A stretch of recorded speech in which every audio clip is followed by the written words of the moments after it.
Murder? What in the world? Red rum? Really? How original.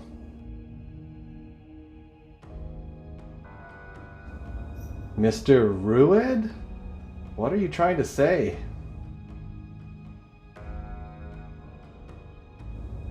Mr. Rude? So you misspelled it before that? Reed drum? What, or RE drum? Am I answering an email about a drum? What's going on here?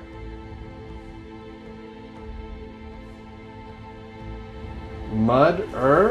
Did you stutter in the middle of that last word? Really? You're such a touchy ghost.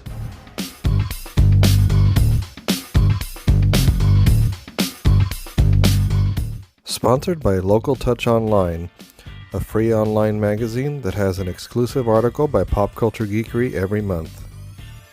If you're looking for a home in New Braunfels or the surrounding areas, Lorna Gentz is the realtor for you. She's got over 16 years experience and numerous accolades to her name. Visit her today at facebook.com/LGentzRealtor. Hello and welcome to another episode of Pop Culture Geekery. I'm Joe Solis and I've got my guest host August Balser. Said it right? Yeah, you got it. So we are back, ladies and gentlemen. So I apologize. We've been gone for like 3 weeks now. I've had a lot of personal stuff going on, so appreciate your patience with that. But we're definitely glad to be back doing this movie review tonight. And we've got a lot of stuff coming down the pipe. So, just please continue to be patient. And, we almost came back last week with Terminator Dark Fate, but we're just not going to talk about that. So We don't need that right now. So I decided that, when I started hearing that this new movie, Dr. Sleep, was actually pretty good, I was just like, I'll just hold off and we'll talk about this one instead. So Dr. Sleep is the sequel to Stephen King's classic novel, The Shining. So this was actually something that I had no idea even existed because I just completely missed it. Apparently it came out in 2013, but you read the book, right? Yeah, I read the book, and I feel like a lot of people are going to feel the same way. Nobody really expected a sequel to The Shining, so even when the book out, people were like, whoa, this is kind of crazy. But once you read it, you realize it really fits in, and I think even King himself has said like he felt like there was more story to tell, so that's kind of why it exists. Yeah, because I guess in real time, when did the original Shining come out? Because I know the movie was 1980, so just maybe a couple years before. Probably a couple of years before that. Yeah, because I know early in his career, a lot of his movies would get greenlit pretty quick. So, but yeah, so first off, they do some great casting with one of my favorite actors, which is Ewan McGregor, good old Obi-Wan. Good old Obi-Wan. So that automatically got me interested. I've seen The Shining in the past. I've also done a lot of research, watched a lot of YouTube videos on people analyzing that movie. It actually made me love Stanley Kubrick stuff because of that aspect of being able to dissect his movies and talk about them with people. I know you said your experience with The Shining you've seen it several times. Yeah, I would say The Shining's a very analytical movie. It's really meant to be thought-provoking, and I wouldn't say Dr. Sleep is not that movie. It is story-wise, it's related, but if you're looking for the same sort of movie, it's not like it at all. Yeah, but that's not to say it's a bad movie at all. I would say The Shining is more of an experience, and this one's more of an adventure. What would you say? Yeah, The Shining is much more about subtle terror. Dr. Sleep is much more of a thriller. It's not really scary. It's intense, but yeah, definitely more of a thriller. You're not going to go in there and be terrified. Mm-hmm. It's more about sort of, I guess, for lack of a better term, the magic behind The Shining. It applies some rules to the haunting and how The Shining works, which for Danny, the main character, is essentially like telepathy, and other people who have similar powers of The Shining. Oh, by the way, we are going to stick to our new format for the videos, which is the first half of the video will be no spoilers, so don't worry about it. Everything we talk about, it's going to be either stuff you saw in the trailers or stuff that refers to The Shining. I mean, if you never saw The Shining, I mean, spoiler warnings over 20 years old. So, and then we will clearly, show you where in the video will be the spoiler section. But yeah, so I know one thing right off the bat that you saw in the trailers is we have actress Rebecca Ferguson plays the character Rose the Hat, and she's an actual antagonist for this story, which of course that didn't necessarily exist in The Shining, so that's different right off the bat. Yeah, they're very clear good guys and bad guys, and one of my favorite parts of the book was Rose the Hat. She was a very intimidating character. So I felt like a lot of the movie, for at least me as a book fan, rode on her performance, and I thought she did a pretty good job. In fact, one of my favorite parts of the whole book was this sort of Rose's cult and their kind of history, and I felt like they did a good job representing that whole thing. Yeah, because I mean, obviously, anytime you have a book adaptation into a movie, you're gonna miss some of the history. I think you gave a good example. We were talking about it earlier about Harry Potter. Yeah, I would equate, as far as book accuracy, Dr. Sleep to the Harry Potter movies, because the Harry Potter movies follow the books very well, but they leave out a lot of the sort of fun details that make reading that world so great. So Dr. Sleep follows the book really well, except for a few parts, which we can talk about later. But it leaves out kind of some of the fun details, especially when it comes to Rose the Hat and her history. Yeah, and so I guess with this movie, like we were saying, it's definitely a different type of movie. I would say it's one of the things I enjoyed about it. It's more of a world building movie. So you kind of had this self-contained story with The Shining, but you had some ideas that were laid out. But I feel like this movie takes those ideas and actually sets some rules to them, which helps you probably understand The Shining a little bit more. Now, probably not the Stanley Kubrick inspired parts, but at least how, Danny, how The Shining works and things like that. So, but like I was saying, I didn't read the book, so I'm coming into this completely fresh. So I enjoyed that, and I think one of the things too that I enjoyed about the way that the story played out was I feel like everybody did stuff that made sense. At no point did I look at the characters like, oh my god, I can't believe they did that. So what did you think about that? I would agree. There weren't really those sort of horror movie stereotypes of making terrible decisions. In fact, I would say there were probably some smart decisions, which also are decisions made in the book. Funny how that works. But yeah, I never felt angry at the characters, and really I felt like I liked all the characters. There wasn't really a dud in the bunch. So it made watching it was 2.5 hours. Mm-hmm. It made watching such a long movie a lot more bearable since we liked all the performances. Yeah, and there's a lot of good performances. You'll see a lot of familiar faces, young and old. And there's also, as you saw in the trailer, there's some scenes that they recreate of The Shining, and so obviously there's some stand-in actors for that. And I think they all did a good job as well. Because at this point, it's funny, this whole year has been about movies that has legacy characters, and it's like I never thought that The Shining would be one of those, that we would be seeing the older version of Danny Torrance. Yeah, the actress that actually played Shelley Duvall's part, or Shelley Duvall's original part, did a really good job. Mm-hmm. Their voices sounded exactly the same. Mm-hmm. And it was like that for a lot of the stand-in characters. Yeah, because you see in the trailer too that is it Dick Hallorann? Yeah, Dick Hallorann. So the cook from the original Shining. Yeah. Even he, it was funny, everybody, they did such a good job of matching up, which is interesting, because nowadays, with de-aging technology, they could have gone that route, but might have been more expensive in certain cases too. So, but overall, yeah, this is definitely one of those movies it's hard to talk about without spoilers. So, um, is there really anything else we can go over that's not going to spoil anything? I mean, if you like thrillers, you'll like this movie. I would say it's above average. Yeah, definitely, but without spoiling anything, it's hard to talk about it. Yeah, I mean, if you like The Shining, what I would say is you should like this movie because it's going to expand on the ideas in there. The only thing is, I would caution you: do not expect another Shining, because that movie's just one of a kind.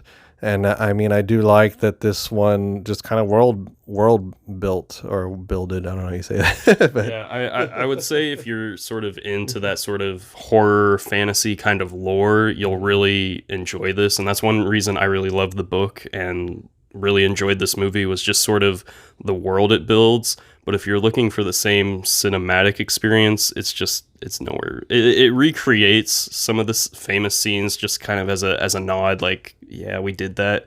But you're not going to get the same kind of movie. It's nowhere close to being like the original Shining. all right, so I'm gonna let you go first with your rating. I pretty much solidified mine during the movie, but I want to hear yours. My rating? Yeah. Had it not been for one big thing that really upset me, I would have given it like an 8, but I'm moving down to a 7 because of something we'll talk about. Yeah, and that's obviously a difference between that and the book, right? Yeah. Yeah, so this is a great example of read the book, but the movie kind of messed it up for him at the end. Didn't read the book, enjoyed the movie till the very end. So, yeah, I'm gonna go with an 8 out of 10 because I really feel like it did a good job of just setting up all the characters, and we didn't even talk about the new characters, but it's hard to talk about them without spoiling anything. So if you're curious, go watch it. Like you said, it's not really a horror movie; it's more of a thriller. I mean, there's definitely some creepy moments, but they're all borrowed from The Shining, so you kind of know what's coming on those. But yeah, I would say it's definitely worth the watch. And real quick, I should have gone over this at the beginning, but so I'm learning from other YouTubers that YouTube is changing the way they do, all their algorithms and all that weird stuff. So we really need your help. If you haven't subscribed, please subscribe. If you like this video, please hit like. If you have any comments, please put them in the comments below. We do like discussing, especially this type of a movie. Obviously, post if you're going to post spoilers. But yeah, so anything you guys can do to help, we do appreciate it. Follow us on Facebook, follow us on Instagram. I've posted some exclusive stuff just on those. So definitely follow each one. But for now, let's move on to spoilers.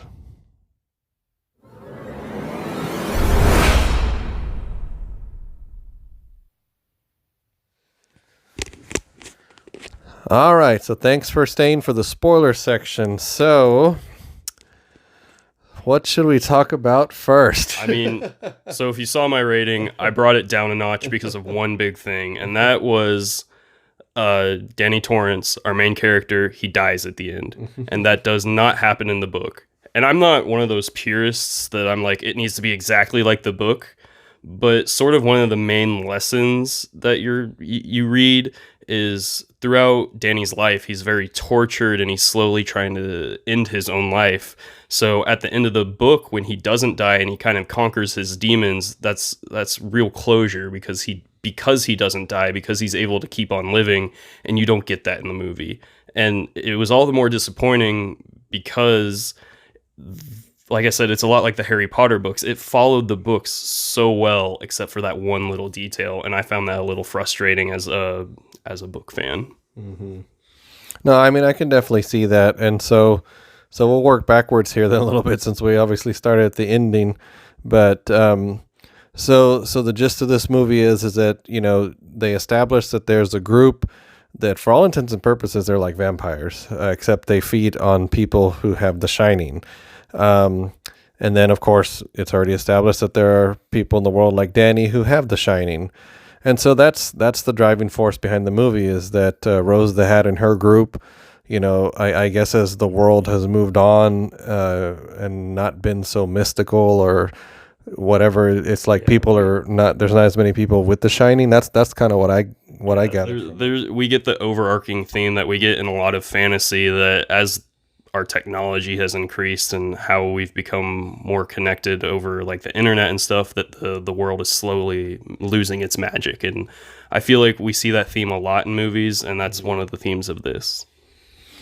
Yeah, so basically, there's a couple of examples of, you actually saw this part of the trailer, that poor little girl that was by the lake. They end up killing her and taking her shining.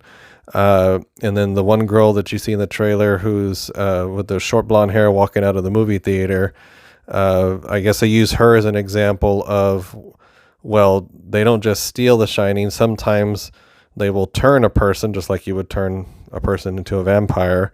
And so that she's an example, I guess, of that for us. What was her name again? Snakebite Andy. There you go. And that was another small criticism I had, was that she played a pretty big role in the book. Really, all of the members do, and you get to really know the members. That's not so much in the movie. It's really Rose the Hat is the main show, which on one hand is a good thing because she's supposed to be such a force of nature, but I would have liked to see more about the whole tribe. Yeah, and I guess in that aspect, if you get a good movie adaptation of the book, then obviously I guess their hope is that you'll go get the book and try to find out more, because it was obvious, especially when the grandpa of their group was dying. She was quoting all this stuff from ancient, like medieval times and stuff like that. And that he watched empires fall, and that was one of the coolest parts of the book that you only really get a small glimpse of in the movie. Yeah, so I mean, but I obviously showed that there was some history there and a much deeper story that can be covered even 2.5 hours. So then we get introduced to this new little girl, Abra, which I had to smirk at her name, but she's a new generation, with the shining, and she starts telepathically, communicating with Danny, and they take a while, I guess, to bridge the two different stories, which is probably for the extra runtime in the movie, I guess. Which I'm sure is what happened in the book too, right? Yeah, it was a lot like that. Really, the first half of the book is Danny dealing with his alcoholism and getting a job as the orderly, where he earns the name Dr. Sleep by helping people pass on. And that's really the first half of the book. And then the second half is sort of getting to know Abra and this new generation of The Shining. Yeah, and so she... the actress who played her, I think, did a really good job. There was even a scene where Ewan McGregor's character is supposed to possess her, and I thought she did really good in that. That's probably my biggest credit to the movie, is all of the cast were exactly how I imagined they were in the book. And I was really able to get into it. I was like, wow, they did a really especially good job with Abra, because she's sort of a fun character in the book, and she's not a dumb kid, which you get a lot in Stephen King books. He writes children really well so that they're not annoying, and the actress really exemplified that. Yeah, I mean, just look at the characters from It to see that. Yeah, so it all culminates into a showdown with Rose the Hat back at the Overlook Hotel. And so we've already mentioned that you get scenes recreated from The Shining. You even get some little scenes that are just like homages, like when he's when he's talking to the doctor and getting the job as the orderly. The setup for that scene in the office is the exact film style that they did for Jack Torrance when he was in the Overlook Hotel office. So yeah, and when they return to the Overlook at the end, you get an exact recreation of the opening of The Shining, with those wide shots of sort of the the area that it's in, and I thought that was done really well. I thought, and actually, really, the Overlook Hotel at the end, I thought was one of the best parts of the movie because they do a really good job of making it feel very sinister. Yeah, it's funny because like even down to the musical cues throughout the movie, there are, The Shining has some very distinct music.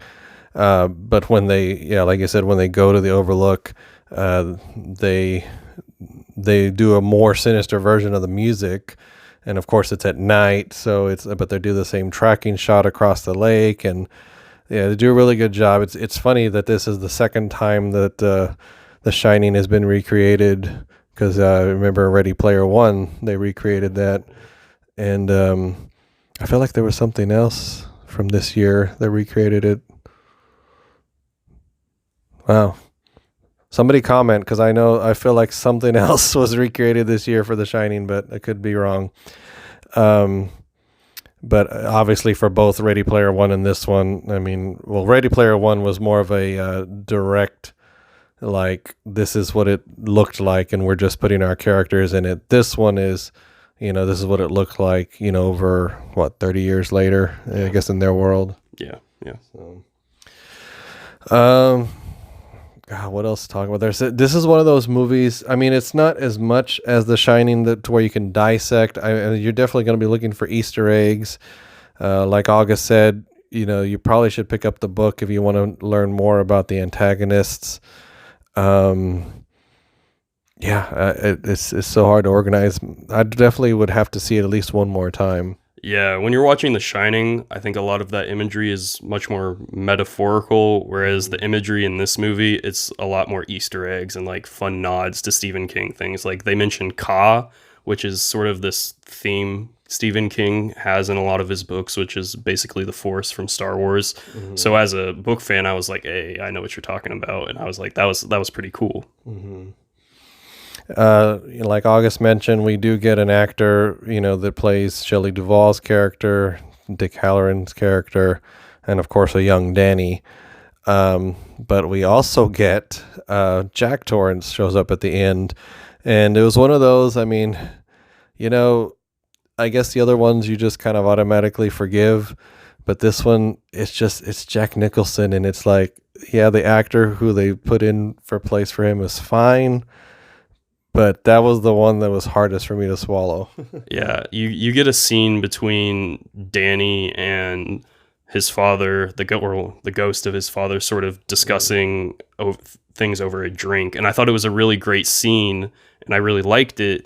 But the whole time, everyone's thinking, man, we wish this guy was Jack Nicholson, and it's just not. Yeah.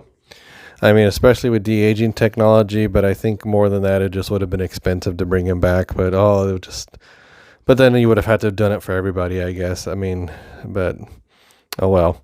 Probably better this way than that way. It's consistent across the board that they're all new actors. So, man, I feel like there's so much more to talk about, but it's just, yeah. So, bottom line, go check it out. I